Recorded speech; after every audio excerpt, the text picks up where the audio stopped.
¿Cómo llevamos? O sea, ¿qué es el mal? ¿Qué nos dice la Biblia acerca del mal? ¿Dónde aparece el mal? Vale, todo esto está muy bien, pero ¿qué nos dice la Biblia de esto? Una de las preguntas que se ha hecho el ser humano desde el principio de tiempo, y nosotros lo vamos a ver ahora desde un punto de vista teológico, el origen del mal, ¿no? ¿De dónde viene ese mal? Yo creo que hay que tener antes que nada un punto importantísimo. Y es que cuando vamos a como hemos visto antes, a toda la narrativa bíblica en su conjunto, vemos a un Dios que más que explicarnos lo que es el mal, vemos a un Dios que enfrenta el mal. Es muy diferente. Cuando Jesús viene, Él es totalmente hombre, sí, pero Él es totalmente Dios. Dijo un gran teólogo, si quieres ver cómo tiene que ser un ser humano genuino, mira a Cristo. Y si quieres ver a Dios, mira a Cristo. Uh-huh. Si tú quieres ver a Dios actuar, míralo a Él, ¿no? Y vemos a un Jesús que no te explica, al menos en los 4 evangelios, no explica en ningún momento de dónde viene el mal, por qué está aquí, no.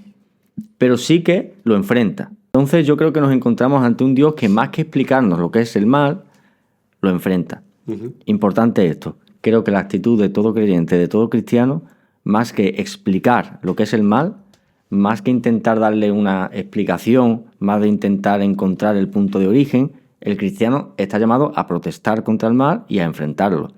Y esto nos va a ayudar mucho en nuestro día a día, porque hay cosas que decimos que están muy mal. Yo creo que ayuda poco a una mujer que está en un hospital con su niño.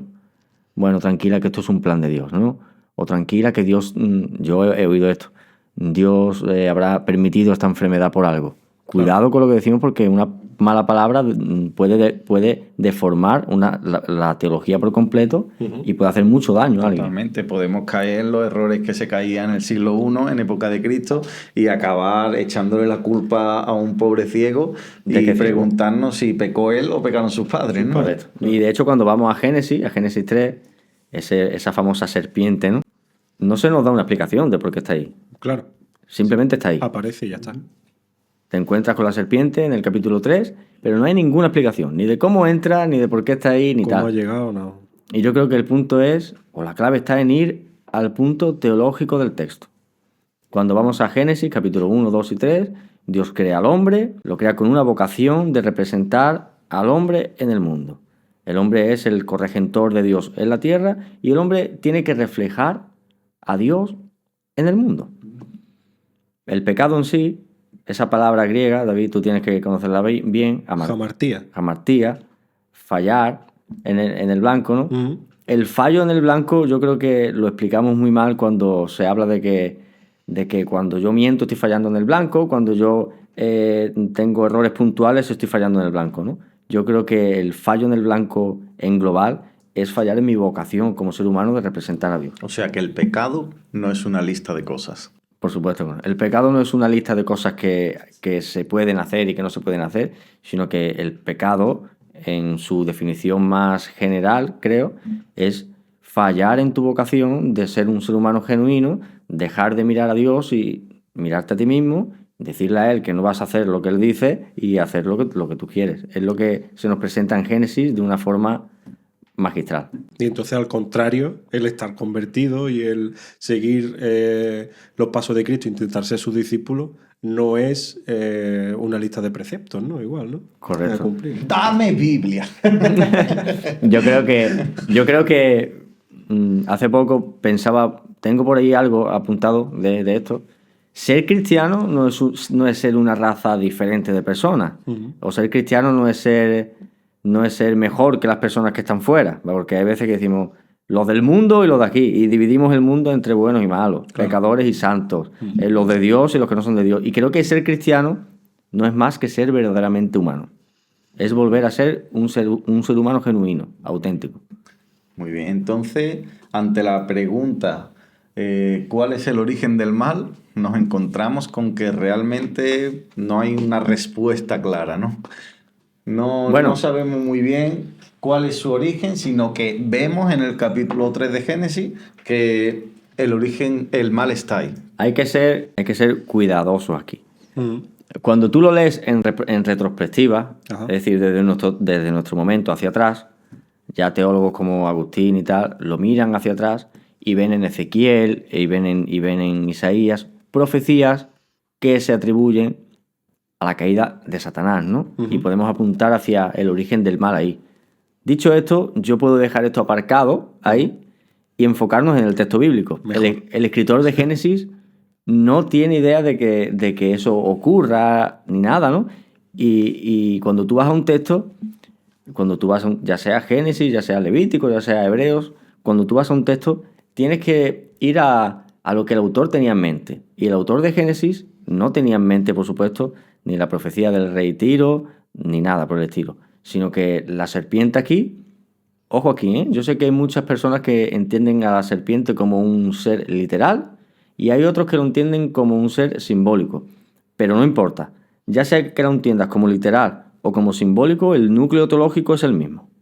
El mismo. Totalmente. La serpiente aquí juega un papel narrativo importante, que es ofrecer al hombre algo distinto. Oye, no te hace falta Dios, tú puedes ser tu propio Dios. Y viéndolo así desde la perspectiva del que escribe, no te encuentras con un origen del mal, te encuentras con que el mal ya está ahí.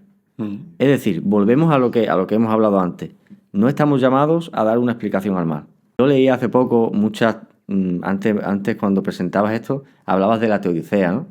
Es lo que se conoce como el problema del mal. Muchos teólogos distintos han intentado hablar de diferentes perspectivas. Para San Agustín el mal es la privación del bien. Para Ireneo, Dios del mal saca algo bueno.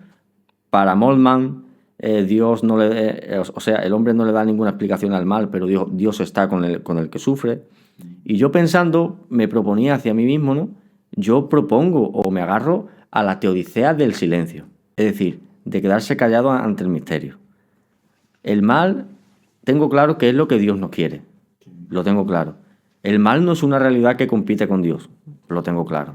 Claro, esto no es un mundo dualista de bueno o malo. Totalmente. Como han defendido también muchas... Ni el diablo es alguien que está compitiendo con Dios. Claro. Ni es una lucha entre el bien y el mal. Dios es Dios. Y esto Israel lo tenía bastante claro y precisamente es lo que creo que es Isaías, ¿no? Cuando se habla de este famoso texto, yo creo el bien y creo el mal. 45. Isaías 45:7. No se habla de que Dios cree el mal en sí, ¿no? Sino que Dios está dando respuesta a una cultura zoroastrista que está teniendo mucha influencia sobre Israel y en esta cultura había un Dios bueno y un Dios malo, ¿no? Y Dios lo que está diciendo simplemente en el texto es que Él está por encima de las dos cosas. Es que Él está por encima del caos, ¿no? Muy bien, digamos que Dios es soberano. Es Totalmente. soberano también sobre el mal. Qué En bien, cualquier totalmente. caso. Él no deja, como tú bien dices, que el mal tenga la última palabra. Exacto. No nos abandona ante el sufrimiento, sino que Él mismo viene y sufre con nosotros. Correcto. Y bueno, ¿qué desarrollo tiene esto en el texto bíblico? Pues mira, yo creo que cuando vamos a Génesis, y cuando entramos de lleno en el problema del mal, cuando Adán peca, podemos ver una espiral creciente. Podemos ver cómo el pecado va creciendo, ¿no? Interesante. Adán peca, le da las espaldas a Dios y dice, tú no eres mi Dios, yo soy mi propio Dios, yo sigo mi propio camino. Y lo primero que ocurre inmediatamente después de que el hombre dé la espalda a Dios y de que el hombre decida ser su propio Dios, lo primero que ocurre es que los seres humanos empiezan a matarse entre ellos.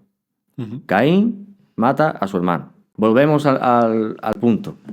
Cuando vamos al texto bíblico no podemos de ninguna manera perdernos en multitud de detalles. Pongo un ejemplo rápido.